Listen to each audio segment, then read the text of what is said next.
얼마 전 친구 목회자와 통화하면서 아들 때문에 속상해하는 이야기를 전해 들었습니다. 올해 고등학교를 졸업한 아들이 그동안 꼭 하고 싶다면서 문신을 하고 들어온 겁니다. 그래도 라틴어로 성경 구절을 새겨 넣었다며 자랑스럽게 이야기하는데 그마저도 달갑게 들리지 않았던 거죠. 요즘에야 사람들에게 패션의 일부로 가볍게 받아들여지기도 하지만 아직까지도 불량한 이미지로 받아들이는 사람들이 적지 않기에 아마 걱정이 되었던 모양입니다.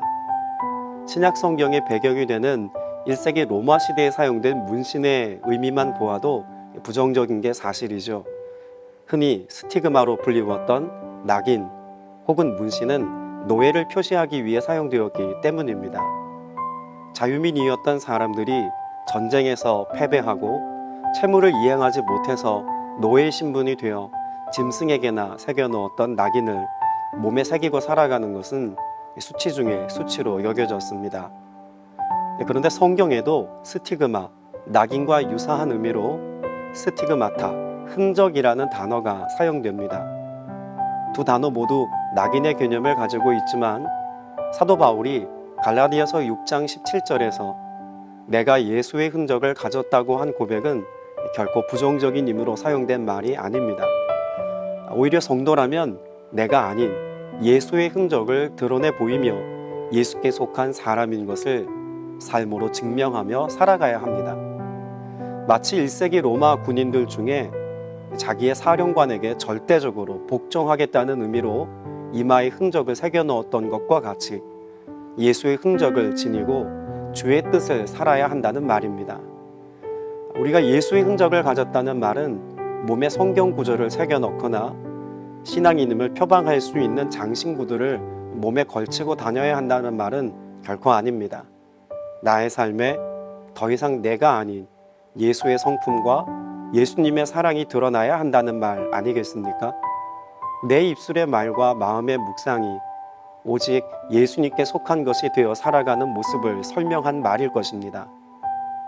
유대인들에게는 자신들이 하나님의 백성임을 나타내는 몸의 흔적을 가지고 살았습니다. 다름 아닌 할례입니다. 아브라함 때부터 지켜왔던 할례 의식은 지금도 유대인들에게 있어 매우 중요한 영적인 의미를 갖고 있습니다. 그런데 애초에 하나님께서는 하나님의 백성된 흔적으로서의 할례를 몸이 아닌 마음에 행해야 한다고 말씀하신 것을 알고 계십니까?